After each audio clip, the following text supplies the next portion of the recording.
Hello, everyone. Welcome back to 5 by 5 with Sukirat, where you inspire yourself and others to live a happy, healthy, and a peaceful life. Finding the right employee can be tricky, whether it's your first, 10th, or 100th hire. We all know the basic formula of hiring the best employees, the one who's job fit, organizational fit, and team fit. Basically, if you have an employee who's a good fit in all these aspects, then there's very little room for error. Wouldn't it be perfect if you just had a list of all these simple tips and tricks to hire the best employees? Luckily for you, you have come to the right place. So let's begin learning the tips and tricks of hiring the best employees. First things first, you need to know what you're looking for. I know it sounds silly, but you always hear people say that they want to hire the best. But when you ask them what that means, they rarely ever have a comprehensive answer. So, if you want to hire the best talent, you need to know through and through what that entails: their background, education, experience, learning mode, adaptability, resistance to stress, all of it. Another question that you should really think long and hard about is whether you want to hire the best or the best right now. Do you want someone who is ready to be the best employee right away? Or does the best mean someone who has the natural talent to learn, be developed, and become your all round star? Tip number two: know them well as they know you.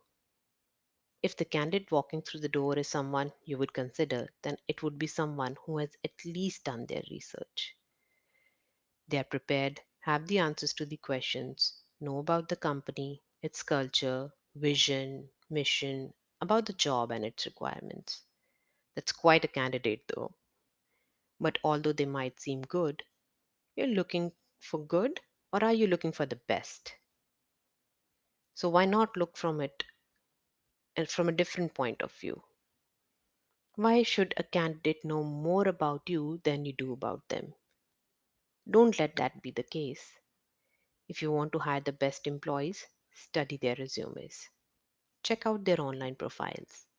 Have them do technical tests. And if you have the process of psychometric evaluation in your organization, then do review their profiles. Tip number three would be check your hiring process. Tell me if that sounds familiar. You get about 100 resumes after doing a job post. Pick out the 10 that seem capable. Interview 4 of them and then pick best one out of those. But is hiring one out of the 4 candidates really the best employee for you? This is why you need to have a good pipeline. If your recruitment and selection process or the pipeline is good, then you're more likely to be successful in your attempts to hire the best employee. Get creative with your recruitment process. Don't just post jobs on, say, job sites like Naukri, Monster, Indeed, or Glassdoor. Job seekers nowadays are frequently turning to social media platforms to find their next opportunities. So, posting your jobs on Facebook, LinkedIn, or even Instagram are great ways to reach the right candidates, especially when it comes to millennials and Generation Z candidates. Learning what a candidate knows is almost as important as learning who they are.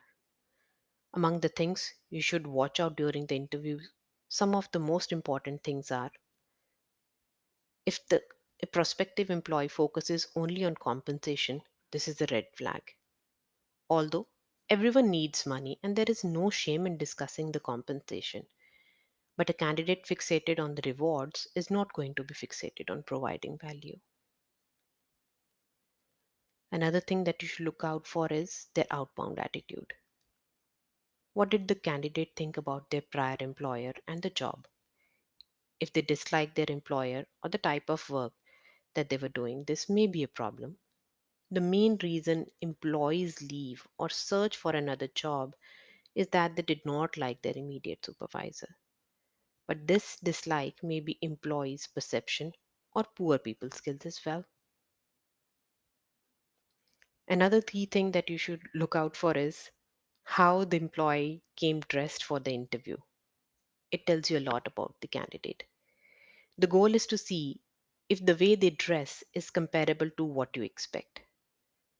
A potential CFO arriving in a sneaker and a blue jean would definitely set off the warning bells. Another trick that you may use is score the performance.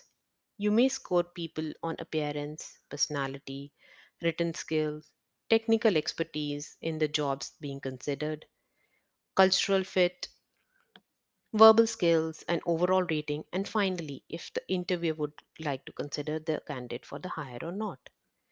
Keep a 10-point rating scale for each of these categories. Lastly, vet the candidates appropriately. Reference checks are mandatory, and the prospective employee should provide you at least three qualified references. Where possible, find two other references that the candidate did not list. Maybe their former uh, co workers, bosses, or even found with a deep scan of employee social media accounts.